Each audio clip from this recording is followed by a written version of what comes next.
calling it, a Blenheim aircraft, a very, very historic piece of aviation history here with a couple of Spitfires, not one but two. This is going to be rather special, not least because this Spitfire 11, Mark 11, or one of them, known as L, is pretty unique. But look at that.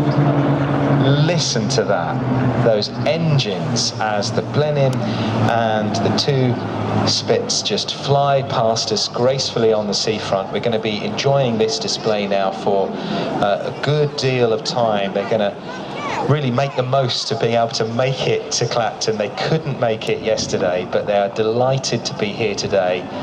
No more so than we are, because this is going to be rather special. We have the Lancaster, don't forget, at 4 as our finale today. But let's savour the sounds just for a few more moments of this aircraft flying in formation, coming round over the wind farm towards us here on the seafront now. The Blenheim taking centre stage, flanked by the two Spitfires. Ladies and gentlemen, boys and girls, what about this as a sight and a sound?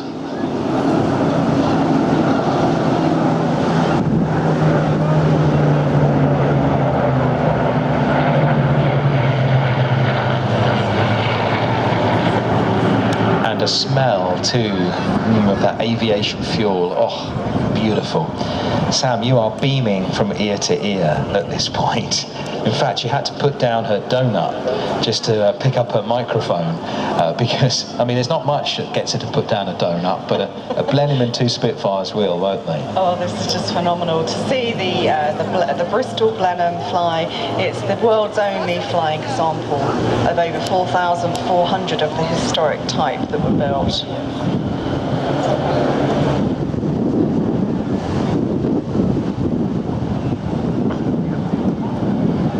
Flying towards the centre stage here, the Bristol Blenheim and the two Spitfires. We've got a Mark 9 Spitfire and a Mark 11 Spitfire.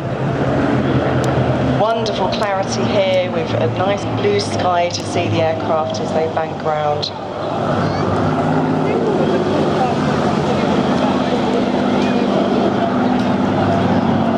Bristol was actually in 1934. The owner of the Daily Mail challenged the British aircraft manufacturers to design and build a small high-speed aircraft that could accommodate 2 crew and 6 passengers, with the hope of it becoming the world's fastest civilian aircraft. Doesn't look too small for me, but this is what they ended up with. The British Airplane Company responded to the challenge and they first flew the Blenheim the following year. It quickly became clear an 8-seat twin-engine airplane was faster than any other fighter in the Royal Air Force inventory at the time, and it unsurprisingly caught the attention of the Air Ministry. They quickly ordered an initial batch of 150 Blenheims and then modified it to meet light bomber specification. The first example of its maiden flight was from Bristol's Filton Works in June 1936.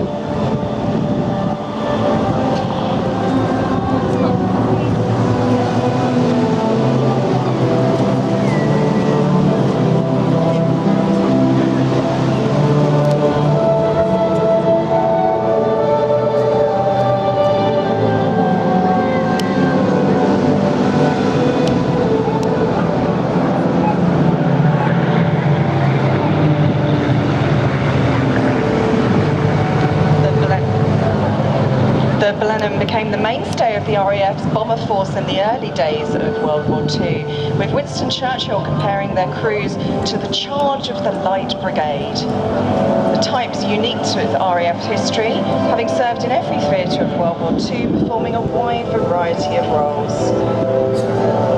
Most of the airframe of this particular aircraft, registration Golf Bravo Papa India, under licence in Canada, and she entered the Royal Canadian Air Force in service in 1943, where it was known as the Bolingbroke, and saw 3 years service before being struck off and stored on a farm for many years.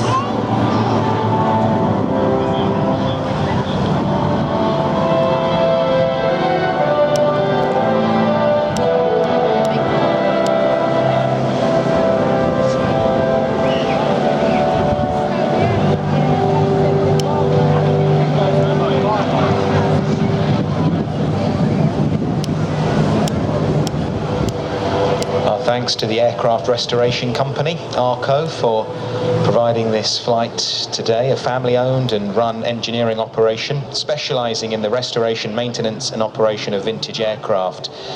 They have purpose-built hangars at Duxford Airfield in Cambridge. In fact, I saw their hangar as I drove on the M11 just at the weekend coming down back into Essex. They provide an extensive range of aviation services to like-minded collectors as well as to the Royal Air Force's Battle of Britain Memorial Flight. The company, which evolved to become ARCO, as we know it today, was founded in 1989 upon the aspirations of John Romaine, MBE, who remains managing director, a former Hawker Siddeley apprentice and BAE Aero engineer. John's become a highly experienced pilot over the years, with dozens of interesting aircraft types in his logbook, including over 1,000 hours in various Mark of Spitfire alone. So a very specialist company doing a wonderful job keeping some of these aircraft in the skies.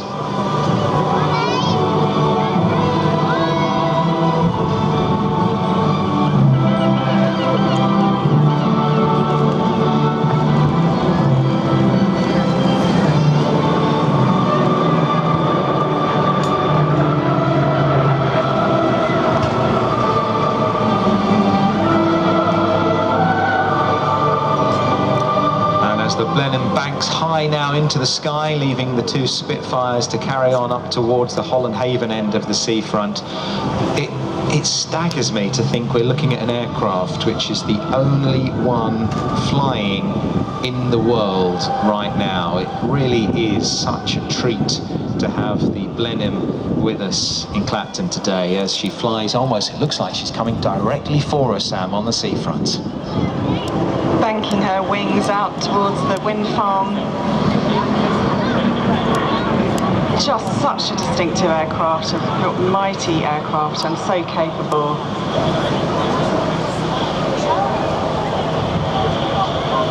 She entered the RAF service on the 2nd of September 1939, the day after World War II began, and saw service as a night fighter initially with number 23 Squadron with the RAF, and then throughout the Battle of Britain, before she was returned to the Bristol Airplane Company at the end of 1940. The nose of the aircraft was spared being scrapped, and once the war had ended, an innovative employee of Bristol's, Ralph Nelson, was allowed to purchase the nose, which he then converted into an electric car and drove. Ralph had many of the original components not required for use for his car, which became a viable candidate to get the Blenheim back in the air and was refitted in due course. After an 11-year restoration and some 25,000 voluntary man-hours, the Bristol Blenheim flew again in November 2014. The aircraft was in demand the following season for the 75th anniversary of the Battle of Britain. I absolutely love the concept that a converted car helped to save this, or a piece of this aircraft, the nose of the aircraft. I'm told the original tax disc can still be seen fitted in the cockpit as a small nod to its history. Quite remarkable. Look at the sun now glinting on top of the Blenheim. We're going to get a good view now as she's coming down a little lower this time for a pass from left to right. Great opportunity for your photos. And right on cue, the left wing dips down to the sea, showcasing the underbelly as she banks round out towards the wind farms and beyond. And this Blenheim as well is another movie star. She starred in Christopher Nolan's film Dunkirk, representing all the light bombers that were in service during World War II.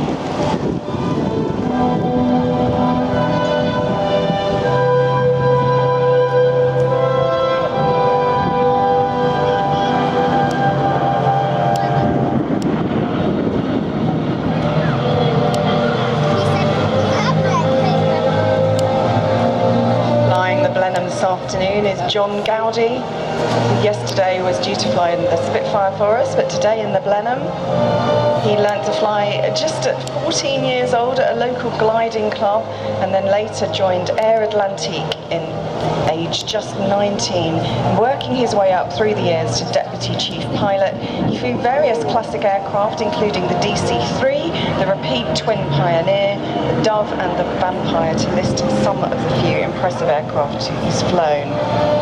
He's an airline captain as well, flying people on their holidays, but he's also flown in the past the Twin Otters with the British Antarctic Survey.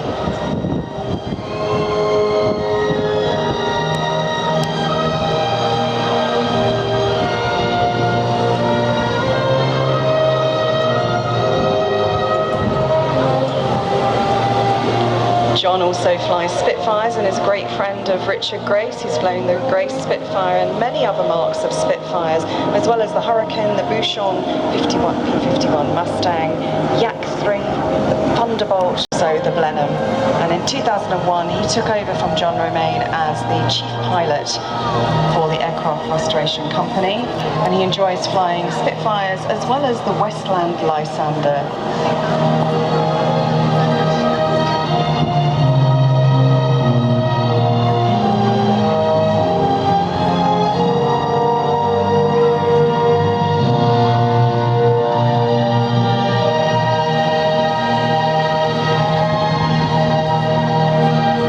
As we say goodbye to the Blenheim as she banks round now over Jaywick and towards St Osyth. What a wonderful sight, and we've still got the two Spitfires to see coming in from the left, but I know the Lancaster will be in a lot of people's minds coming up in 10 minutes. We're loving the show, very excited for the Lancaster. We're here on our holiday, says Richard, Trudy, Lily and Daisy.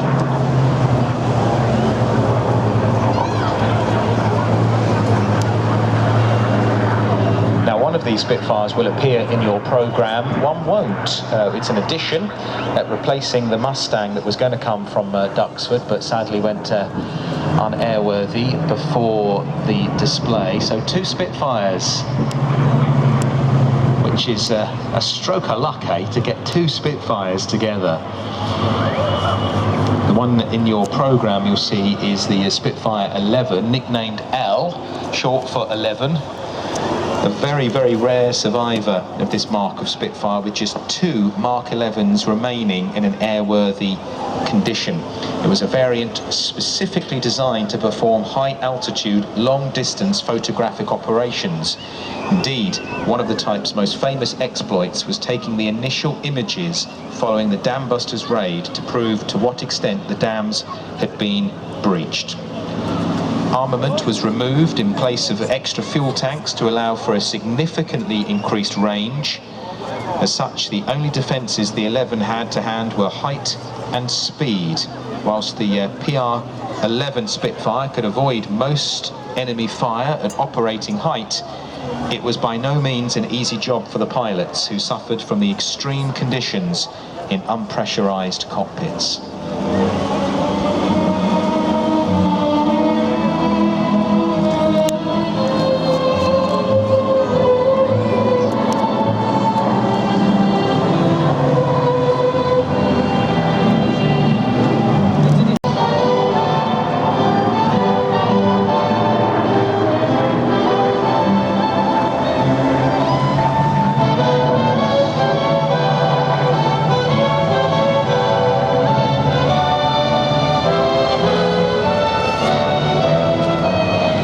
Also flying, we have a Mark 9 Spitfire, the Supermarine Spitfire PV202, registration Golf Charlie Charlie Charlie Alpha.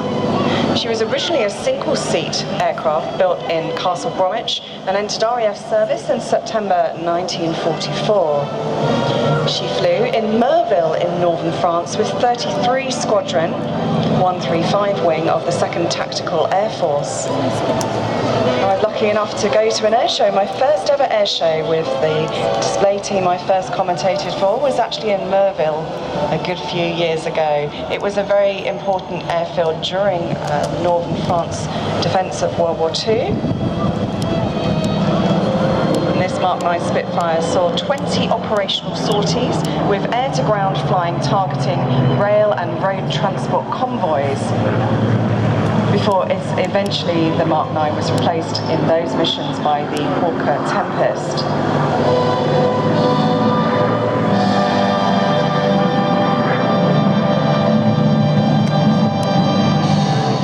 In early 1945, the Mark 9 Spitfire joined the Royal Canadian Air Force, flying in a victory formation, drawing closer and closer to the end of the war.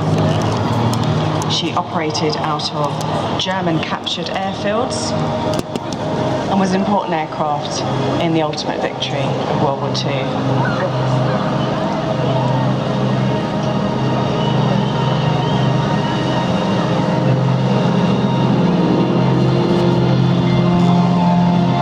To the Mark 11L that we are seeing in the skies as well. First flying PL 983 in October 1944, saw active service from 1945 onwards, taking photographs across Europe as part of 4 Squadron before transferring to 2 Squadron in Germany following the end of hostilities.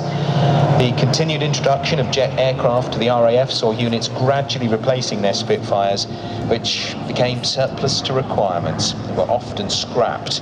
However, this one survived and was gifted to the American Air Attaché at the time, Livingston Satterthwaite, what a name, for his use as his personal transport. How lucky was that this one survived? It was returned to the Vickers Armstrong factory in late 1950 and then was donated to the Shuttleworth collection at Old Warden in Bedfordshire. It was there for the next 25 years, mainly on static display outside, until it was moved to Duxford, where a restoration began to flying condition again.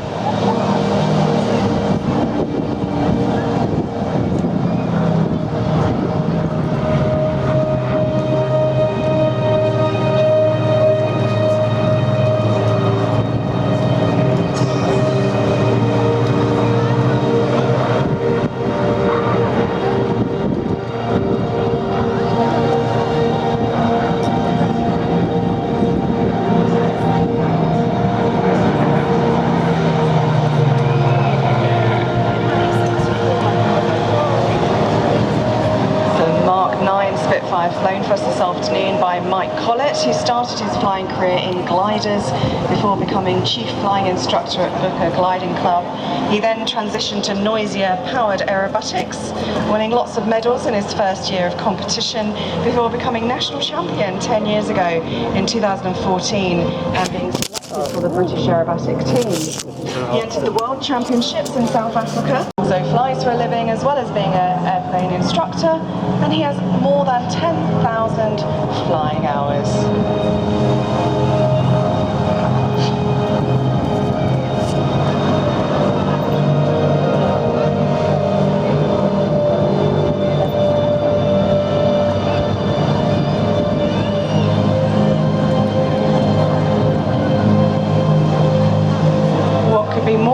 Than a sunny summer's afternoon than the sounds of the Spitfire displaying on a sunny seaside day.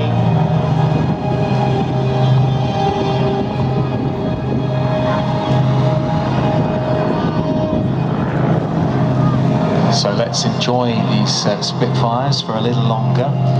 The Lancaster is due with us in just over 5 minutes' time at 4:25, and she'll be arriving from behind us, catching up behind us, heading out to sea. So keep your eyes peeled. In 5 minutes we will give you plenty of warning as we await for the finale to Clacton Air Show 2024.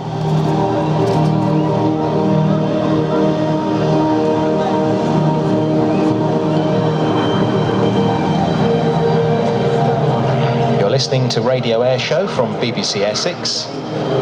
We're on 103.5 FM and BBC Sounds along Clacton Seafront and at the end of the pier. It is good to be with you today. Thank you for sharing your afternoon with us.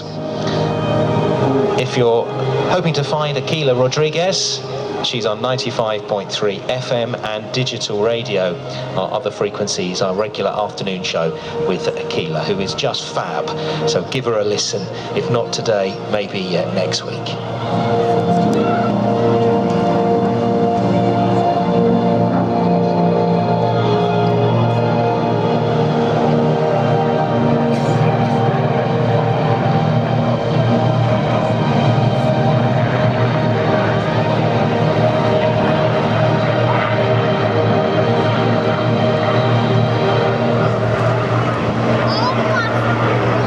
Spitfire looping overhead Clacton Beach against a wonderfully blue sunny sky this afternoon.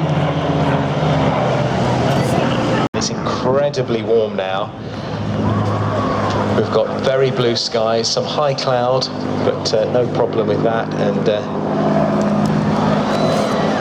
the breeze, the strong winds that we've had for the past couple of days have just melted away to nothing. It really is much calmer now, and thank goodness that happened in time for us to be able to bring you these fabulous aircraft. Visibility has improved significantly. I can see the second batch of the wind farms now that go right out past Gunfleet Sands, still turning most of the turbines, generating the power to provide radio air show perhaps on BBC Essex. Now the Spitfire having a whale of a time at the moment. It must be such a joy to be able to work on these aircraft, preserve these aircraft, make them airworthy, and then display them to thousands of people. That must just be the most fabulous feeling. And to see the amount of people here on Clacton Seafront enjoying it, very special. I still can hear them say, "Thumbs up," for when the dawn comes on, there'll be bluebirds over the white cliffs of Dover. Tomorrow, just you wait and see. There'll be love and laughter and peace ever after. Tomorrow, when the world is free, the ship will tend the stream. So as the final Spitfire departs over the pier, a thank you to the Aircraft Restoration Company for displaying the Blenheim and the Spitfire pair. What a wonderful sight that was.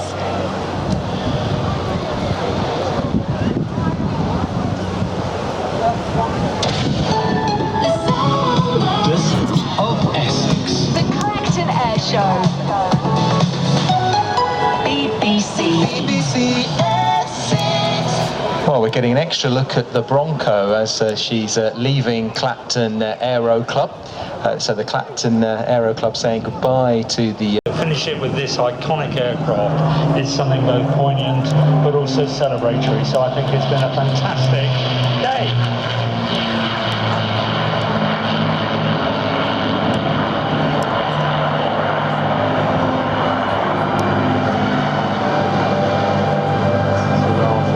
Part of the Battle of Britain memorial flight, the Lancaster.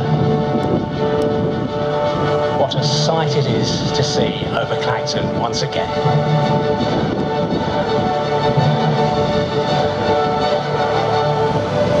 So as the salute is taken to the Lancaster as she arrives, we are so grateful to see this aircraft. Couldn't make it yesterday because of the strength of the winds, but they've eased nicely for this member of the Battle of Britain memorial flight to join us, the Avro Lancaster. And we're going to be spending the next few minutes in her company. And let's make the most of it, because there are very few of these Lancasters airworthy now to fly. We just have to keep everything crossed that the great engineers can keep her going for as long as possible, Sam. Absolutely. The Avro Lancaster is the most famous and successful RAF heavy bomber of World War II, and it's a legend that lives on today, and the contribution made by this aircraft and its crews to the freedom of our national will, and hopefully never to be forgotten. This Lancaster is the PA-474. She's one of only 2 flying Lancasters in the world. The other Lancaster is in Canada. She's still in airworthy condition. Amazing to think that there's only 2 still flying of the 7,377 that were built. She rolled off the production line at the Vickers Armstrong Broughton factory at Harwarden Airfield in Chester in May 1945. Just after the war in Europe came to an end, and she was prepared to use against the Japanese as part of the Tiger Force. However, the war in the Far East also ended before she was deployed, and she didn't take part in those hostilities. The average age of the 7-man crew on a Lancaster was just 22 years old. So hard to imagine how they endured the danger and discomfort that really showed great courage. And then continuing to fly, knowing the odds of survival were so low.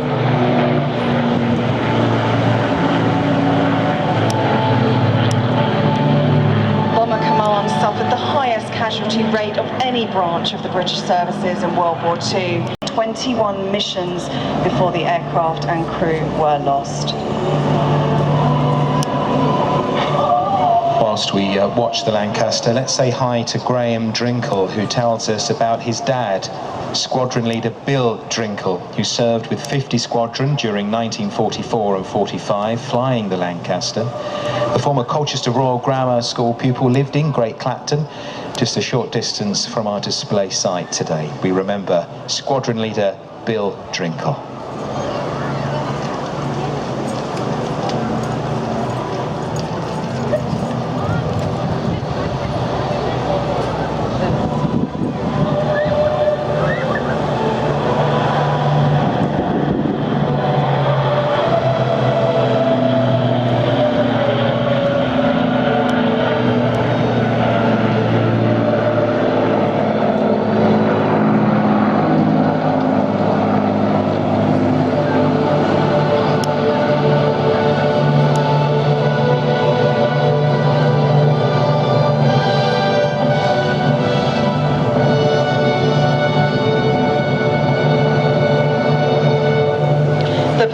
Of the Lancaster was simply outstanding.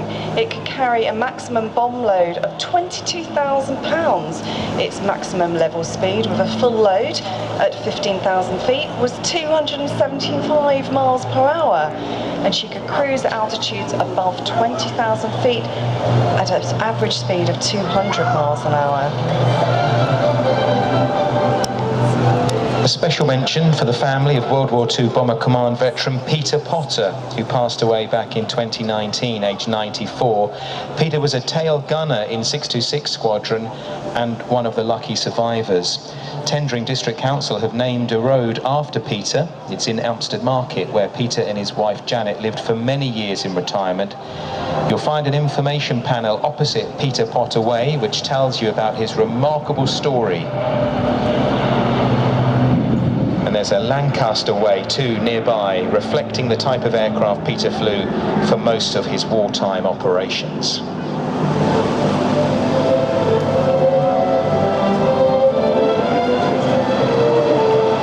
The Lancaster's performance, its ruggedness, its reliability, and to many its sheer charisma endeared it to all of those crews. We were so proud to fly this famous thoroughbred.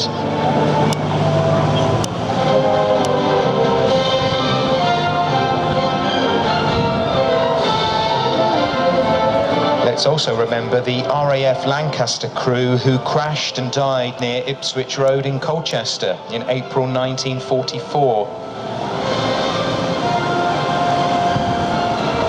Peter Potter, who we just mentioned, regularly attended the commemoration services for the 7 airmen and was at the unveiling of their memorial back in 2013. Brings it very close to home, doesn't it, when you realise what those who flew these aircraft went through.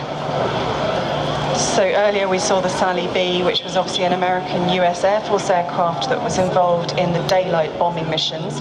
The heavy bombers, the British bombers such as the Lancaster, were involved in night bombing offensives against Nazi Germany, but not just on her own. She was supported by other twin-engine bombers such as the Wellington, the Sterling and the Halifax.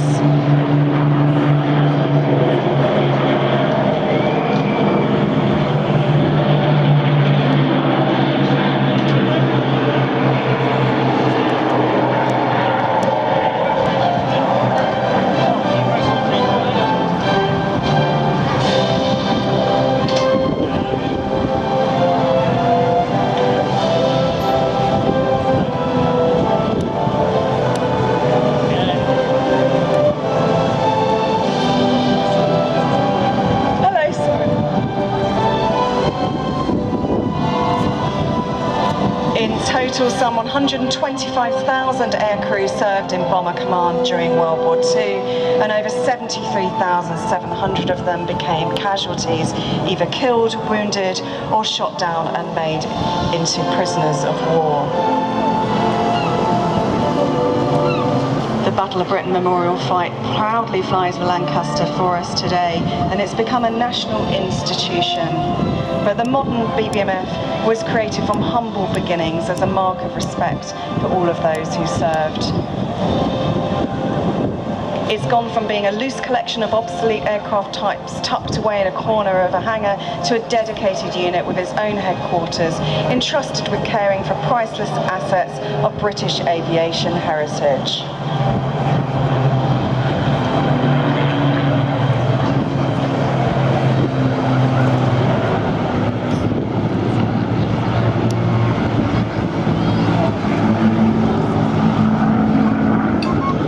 Early days of the BBMF, the flight differences per season continue right through to the mid-1960s, and then in the early 1990s that trebled, and demand for the participation in the Battle of Britain Memorial Flight continued to grow.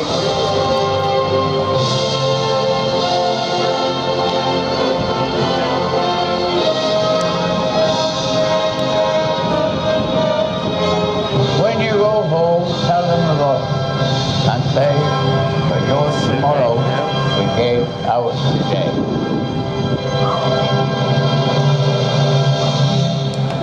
The dedication read by veteran John Dennett as we say goodbye to the Lancaster. What a fantastic end to Clacton Air Show 2024. And whilst we're... Thank you for that applause. Whilst we're poignantly remembering the Lancaster, I'd like to mention Squadron Leader Mark Long, who was sadly killed when the Spitfire he was flying crashed in a field in Lincolnshire with the Battle of Britain Memorial Flight earlier this year. Mark, a name that we had seen before here at Clacton, and as we see the Battle of Britain Memorial Flight, our love and best wishes to them and all of Mark's family and colleagues. What an incredible day we have had here. Day 2 of the Clacton Air Show.